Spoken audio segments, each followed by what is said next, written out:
أعوذ بالله من الشيطان الرجيم. بسم الله الرحمن الرحيم. الحمد لله نحمده ونستعينه ونستغفره ونعوذ بالله من شرور أنفسنا ومن سيئات أعمالنا. من يهده الله فلا مضل له ومن يضلل فلا هادي له. وأشهد أن لا إله إلا الله وحده لا شريك له وأشهد أن محمدا عبده ورسوله. أما بعد فإن خير الحديث كتاب الله وخير الهدي هدي محمد صلى الله عليه وسلم وشر الأمور محدثاتها وكل محدثة بدعة وكل بدعة ضلالة وكل ضلالة في النار. رب اشرح لي صدري ويسر لي أمري واحلل عقدة من لساني يفقهوا قولي. رب أعوذ بك من همزات الشياطين وأعوذ بك رب أن يحضرون. أعوذ بالله السميع العليم من الشيطان الرجيم. وقال ربكم ادعوني أستجب لكم إن الذين يستكبرون عن عبادتي سيدخلون جهنم داخرين. انسان چاہے کتنا مالدار، چاہے کتنی جائیداد کا مالک کیوں نہ ہو جائے، اس دنیا بھر کی دولتیں اس کے پاس جمع کیوں نہ ہو جائیں، آخر کار وہ اللہ کے سامنے محتاج ہی ہوتا ہے. اللہ کے سامنے اس کی محتاجی کسی دولت، کسی جاگیر، کسی ملک کی وجہ سے ختم نہیں ہو پاتی. حتیٰ کہ اس دنیا میں جو بڑے سے بڑا آیا، اللہ کا پیارا آیا یا اللہ کا دشمن آیا، وہ سب اللہ کے محتاج ہی رہے. انبیاء کرام علیہم السلام دعائیں مانگتے رہے. مالدار لوگ، دولت مند لوگ اللہ سے دعائیں مانگتے رہے. دعا ایک ایسا اسلحہ ہے، الدعاء اسلحۃ المومن یا سلاح المومن. دعا مومن کا اسلحہ ہے. دعا کے ذریعے مومن اللہ کا قرب بھی حاصل کرتا ہے، اللہ سے اپنی حاجتیں بھی طلب کرتا ہے. حتیٰ کہ اللہ رب العزت نے قرآن کریم میں سورہ مومن، جس کو عربی قرآن کریم جو ہیں ان میں سورہ غافر لکھا جاتا ہے، سورہ مومن کی آیت 60 میں اللہ رب العزت نے فرمایا کہ دعا عبادت ہے، اور جو شخص دعا نہیں مانگتا وہ متکبر ہے، اور جو دعا نہ مانگ کر متکبرین کا رویہ اختیار کرتا ہے وہ جہنم میں ذلیل و خوار ہو کر داخل کیا جائے گا. اللہ رب العزت نے ارشاد فرمایا وقال ربکم ادعونی استجب لکم، اور فرمایا رب نے، تمہارے رب نے، ادعونی، مجھے پکارو، استجب لکم، استجب لکم، میں تمہاری دعاؤں کو قبول کروں گا. اور ساتھ ہی بتا دیا ان الذین یستکبرون عن عبادتی، وہ لوگ جو میری عبادت کرنے سے تکبر کرتے ہیں. اور عبادت کون سی بتائی پہلے؟ دعا. ادعونی، مجھے پکارو، مجھ سے دعائیں مانگو.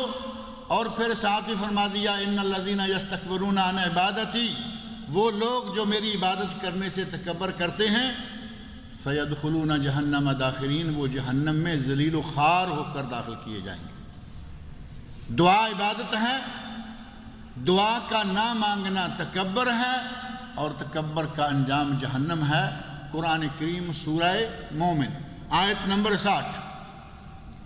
اور نبی اکرم صلی اللہ علیہ وسلم نے ایک ارشاد میں فرمایا ہے الدعاء هو العبادہ، دعا عین عبادت ہے.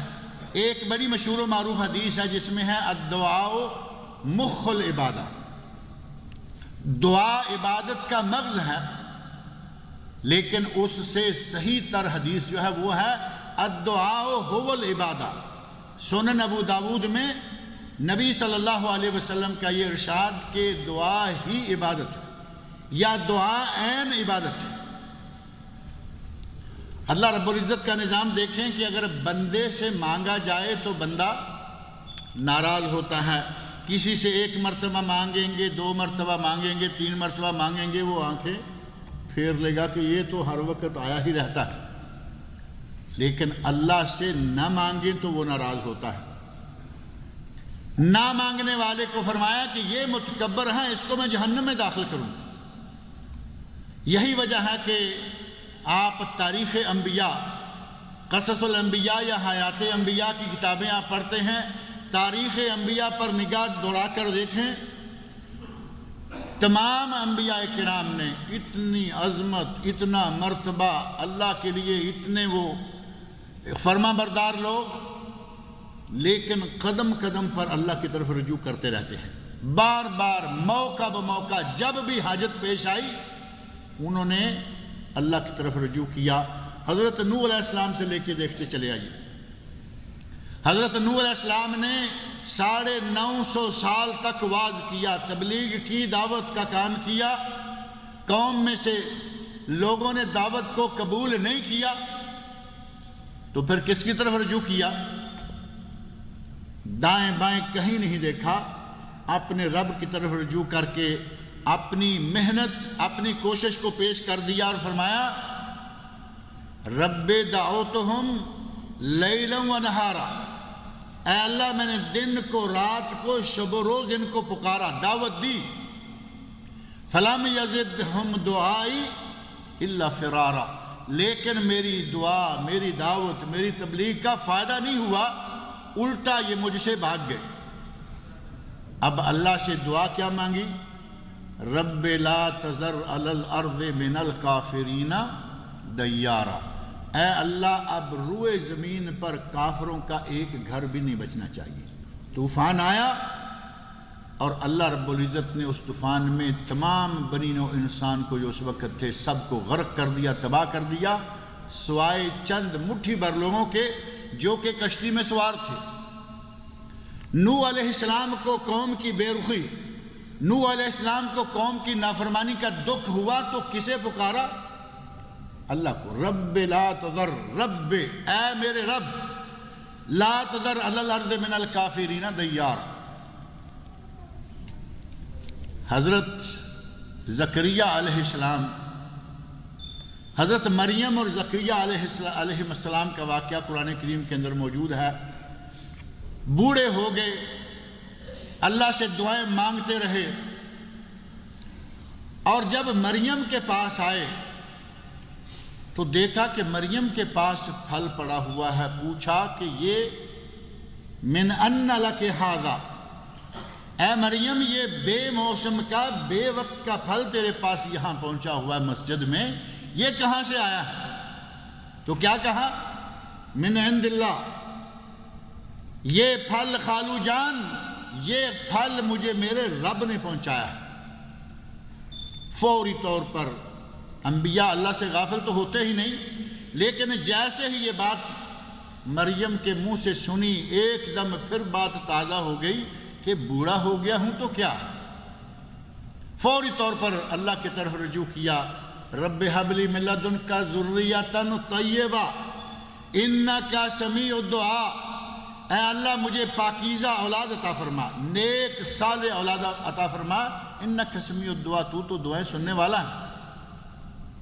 اللہ رب العزت نے دعا سنی اور اللہ رب العزت نے حضرت زکریا علیہ السلام کو حضرت یحییٰ علیہ السلام نبی عطا فرمائے، بیٹا دیا جسے نبوت بھی دی، اتنا نیک صالح، اور نبوت دی، ساتھ فرمایا سیدن و حصورن و نبیہ، یہ سردار ہوگا، یہ انتہائی پاک دامن ہوگا۔ جسے اللہ بھی کہے کہ حصور ہے، پاک دامن ہے، اس کی پاک دامنی کے کیا کہنے۔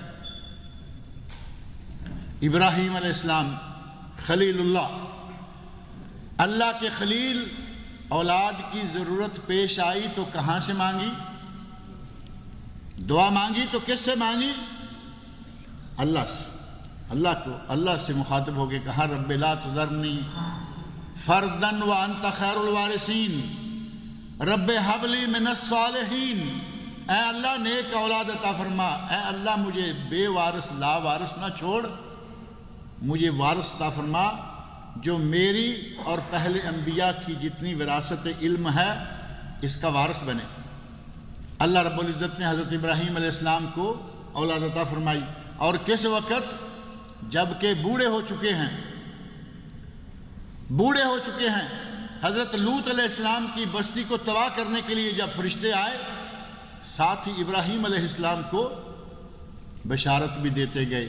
پاس بیوی کھڑی تھی، جس وقت بشارت دی جا رہی ہے کہ ہم تمہیں اولاد عطا، اللہ نے حکم دیا ہے کہ ہم تمہیں اولاد عطا فرماتے ہیں، بیوی اپنے پاس سکت وجہہا، قرآن نے فرمایا کہ بیوی نے اپنا منہ ڈھانپ لیا کہ کس عمر میں ہمیں اولاد کی اب یہ بشارت دی جا رہی ہے۔ فرمایا میں بوڑھی، میرے شوہر بوڑھے، اس وقت ہمیں اولاد پیدا ہوگی۔ فرشتوں نے کہا جب اللہ کسی بات کا ارادہ کر لیتا ہے اس کے لیے کوئی مشکل نہیں ہوتا، وہ تو صرف کن کہتا ہے، کن فیکون، وہ کن کہتا ہے، جو چاہتا ہے ہو جاتا ہے۔ میرے بھائی، انبیاء کرام نے اللہ سے مانگا، ہمارے نبی حضرت محمد رسول اللہ صلی اللہ علیہ وسلم نے اللہ سے مانگا۔ میدان بدر میں تھوڑے سے صحابہ ساتھ تھے، نبی اکرم صلی اللہ علیہ وسلم اپنے خیمے میں تشریف لے گئے، ہاتھ اٹھائے، اللہ سے مانگنا شروع کیا۔ اللہ سے اس حد تک گڑ گڑا کر مانگا، اتنی عاجزی انکساری سے مانگا، اپنی حاجت اللہ کے سامنے پیش کی اور کہا یا اللہ یہ جو مٹھی بھر لوگ تھے وہ میں تیرے سامنے لا کے کھڑے کر چکا ہوں، آج اگر یہ ناکام ہو گئے، آج اگر یہ لوگ اس میدان میں مارے گئے، لن تعبد فی الارض، تو پھر اس زمین پر تیری عبادت نہیں ہوا کرے گی۔ یہی عبادت گزار ہیں، باقی تو مشرکوں سے دنیا بری ہوئی۔ اللہ رب العزت نے 313 کو عالم کفر کے مقابلے میں فتح عطا فرمائی۔ دعا مانگی تھی صرف اللہ تعالیٰ سے۔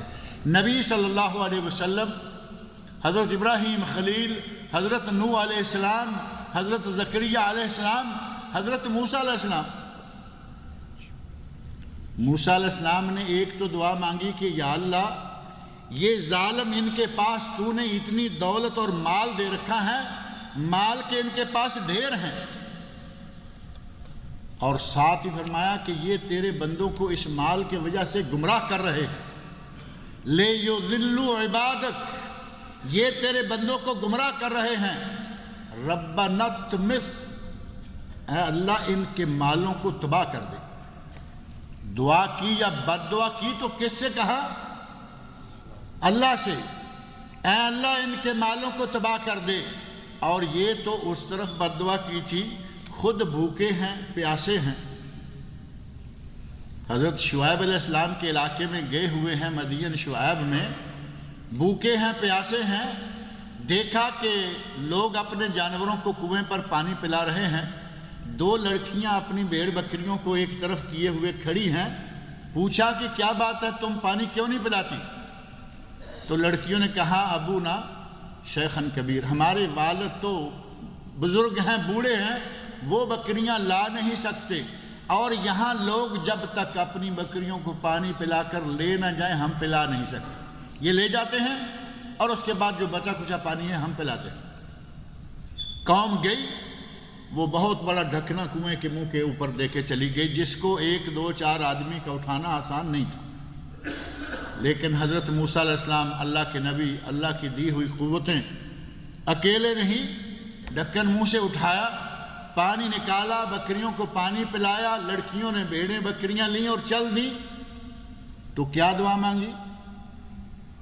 رب انی لما انزلت الی من خیر فقیر، کہا اے اللہ میں بھوکا ہوں اور تو جو عطا کرے گا میں اسی کا فقیر ہوں، میں تیرے در کا سوادی ہوں، تیرے در کا فقیر ہوں۔ لڑکیوں کو، جن کی بکریوں کو پانی پلایا، پتہ ہے کہ پیغمبر کی بیٹیاں ہیں، لیکن یہ نہیں کہا کہ اپنے ابا حضور سے کہنا میں بھوکا ہوں۔ آپ اندازہ کریں کہ انبیاء کرام کتنی دولت استغنا کے مالک ہوا کرتے تھے، اور اللہ کی ذات پر کتنا توکل ہوا کرتا تھا ان لوگوں کا اور نیک لوگوں کا۔ کسی سے نہیں کہا کہ میں آپ کے گاؤں کا پردیسی ہوں، مسافر ہوں، مجھے کچھ نہ کچھ پلا دیجئے، کھلا دیجئے۔ رب انی لما انزلت الی من خیر فقیر، سورۃ القصص۔ اے اللہ تو جو دے گا میں تیرے دیے کا محتاج ہوں، تیرے دیے کا سوالی ہوں، تیرے گھر کا فقیر ہوں۔ اللہ نے دیا یا نہیں دیا؟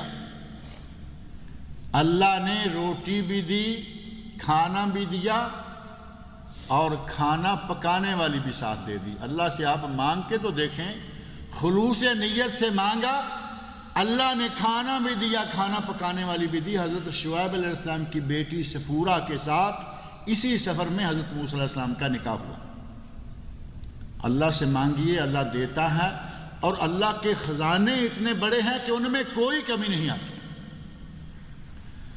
نبی اکرم صلی اللہ علیہ وسلم ارشاد فرماتے ہیں، اگر تم میں سے انسان پہلا اور آخری، یعنی جو قیامت تک پیدا ہونے والے ہیں ان میں سے آخری انسان اور پہلے انسان آدم علیہ السلام، یہ سارے کے سارے اور پورے جن و انس، یہ سارے مل کر اگر سارے ایک انتہائی نیک انسان کے دل جیسے سارے ہی نیک ہو جائیں، فرمایا کہ یہ میری بادشاہی میں، میرے ملک میں ذرہ برابر اضافہ نہیں کر سکتے۔ تم نیک ہوگے تو میرا کیا سنوارو گے؟ اور اگر سارے کے سارے جن و انس